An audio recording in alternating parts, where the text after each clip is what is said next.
El Ministerio Internacional Nueva Vida en Cristo presenta Momentos de Reflexión, un mensaje para su vida diaria, con el pastor Misael Ocampo Rivera. Bienvenidos. Hola amigos, cordialísimo saludo, bienvenidos a la reflexión en el día de hoy. Continuamos en la carta a los Filipenses en el capítulo 1, pero quiero volver un poquito sobre el contexto histórico de las condiciones, circunstancias, lugares y autor de esta carta. En Hechos, el capítulo 16, verso 11 al 40, tenemos una narración de Lucas extremadamente vívida. Cruzando el mar Egeo, Pablo y sus compañeros misioneros siguieron la gran vía romana en Asia. Las ciudades a lo largo del camino escucharon el mensaje del Evangelio por medio de estos viajeros. Como resultado se fundaron iglesias cristianas. La primera parada fue en Filipos, a unos 18 kilómetros del puerto de Neápolis, lo que actualmente se conoce como Turquía. En Filipos no había sinagoga, los pocos judíos piadosos se reunían a orillas del río. Pablo, como era su costumbre, se puso en contacto con la comunidad judía. Los primeros frutos de esta labor evangelizadora fueron una mujer asiática rica, una joven griega marginal, antes endemoniada y explotada, y un burócrata del imperio. Estos fueron los primeros miembros fundadores de la primera iglesia cristiana en Europa. A pesar de este inicio accidentado y de múltiples tensiones, la relación del apóstol con esta iglesia fue siempre muy cordial y sus visitas se repitieron.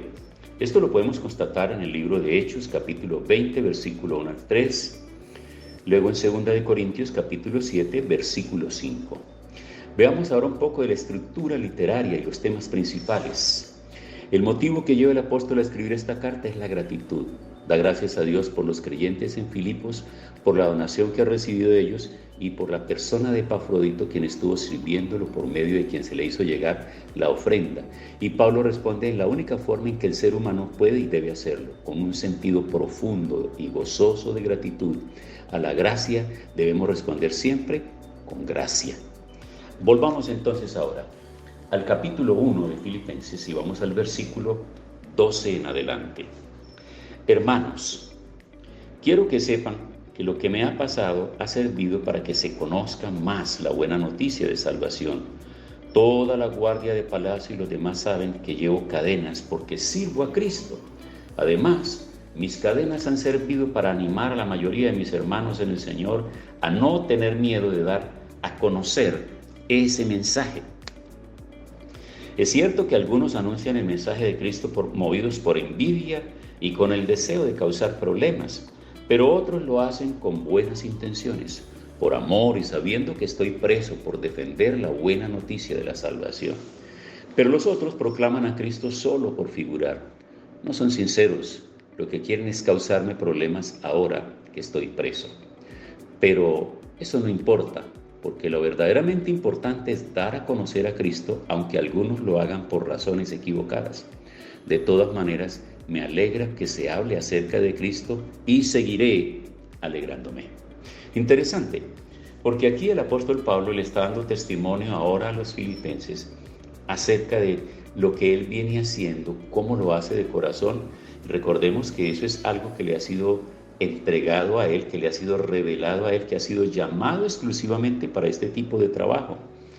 En tales condiciones él tiene que ser fiel al llamado que ha recibido del Señor, porque él, como un hombre fariseo, como un conocedor de la ley, como alguien apegado a las tradiciones del Antiguo Testamento y apegado al Antiguo Pacto, sufrió una experiencia que lo transformó completamente en su manera de pensar. Esa es la razón por la cual él escribe a los romanos, por allá en el capítulo 12, cambia tu manera de pensar para que cambie tu manera de vivir. Porque amigos, nosotros somos la medida de los pensamientos, vivimos de acuerdo a cómo pensamos. Pensamos y luego actuamos. Y no siempre esos pensamientos son correctos, son buenos. No siempre esos pensamientos están guiados por el Espíritu de Dios. A veces están guiados por nuestra alma, por nuestros sentimientos, por nuestros deseos.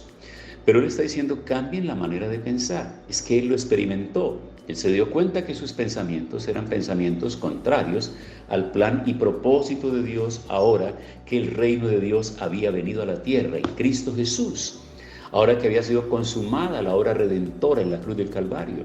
Ahora, cuando Cristo había entregado su vida y a precio de sangre había comprado la salvación de la humanidad, de todos los seres humanos, en todas las generaciones y en todas las razas y todos los lugares posibles bajo el cielo. Entonces tenía que cambiar su manera de pensar para poder entender ahora el regalo de Dios. Porque si bien es cierto que Él se lo explica con toda claridad a los romanos diciendo, por cuanto todos pecaron y están destituidos de la gloria de Dios, Él también dice, eso es cierto, pero hay un regalo que viene de Dios, la gracia del Señor Jesucristo que nos ha dado, que ha venido como un regalo del Padre, para que nosotros recibamos ese regalo y entonces tengamos derecho a la salvación también. Ese es el regalo que el Padre nos ha dado en su Hijo Jesús, el perdón de nuestros pecados. Y como nos vamos a dar cuenta, en el capítulo 2, el apóstol Pablo va a introducirnos en una cristología profunda, extraordinaria y maravillosa, que nos va a relatar cada paso de la forma como Cristo Jesús, siendo Dios y estando en la condición de Dios, renunció a estar allá en la gloria, en el cielo, para venir a la tierra y vivir entre nosotros y nacer como un hombre, como un ser natural. Y por eso se le llama el Hijo del Hombre. ¿Ves?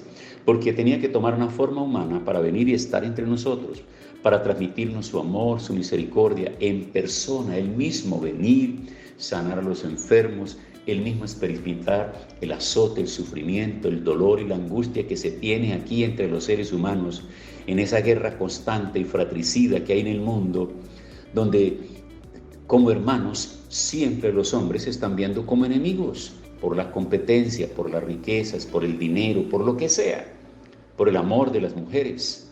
Bueno, lo que sea, siempre está esa guerra constante y permanente en la mente y en el corazón de los seres humanos. Y Cristo viene entonces para experimentar la guerra entre los seres humanos y para colocar paz en ellos, en su corazón, a través de la obra redentora en la cruz del Calvario.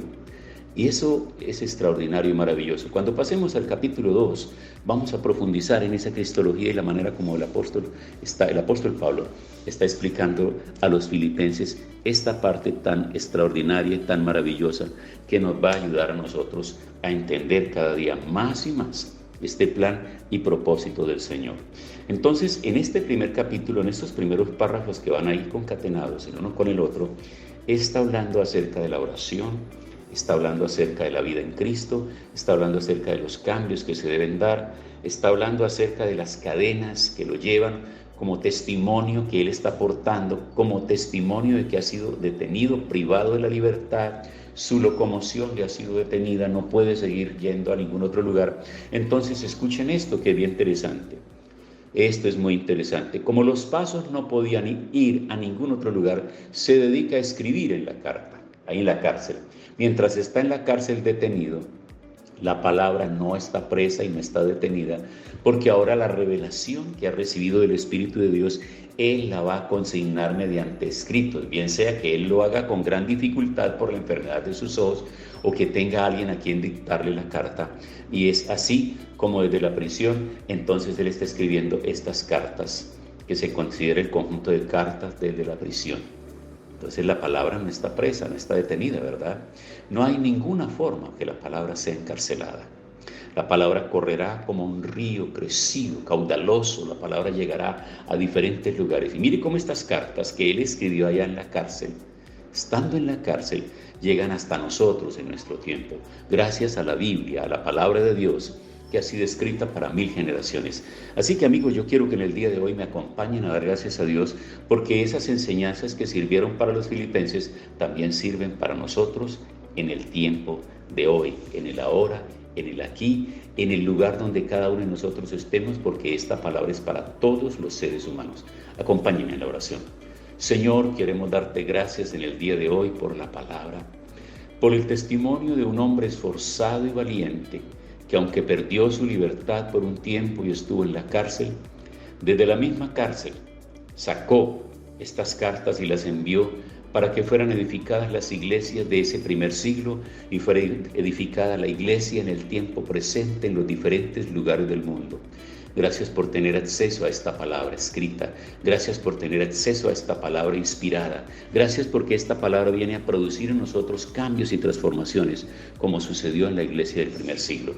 En el nombre de Jesús. Amén. hemos disfrutado de un gran momento de reflexión con el pastor Misael Ocampo Rivera. Un mensaje lleno de amor, esperanza y felicidad para tu vida. Los invitamos a compartir este mensaje con sus amistades y en sus redes sociales. Búsquenos en YouTube y Facebook como Ministerio Internacional Nueva Vida en Cristo y en Instagram como @MinInternacional Nueva Vida. Momentos de reflexión.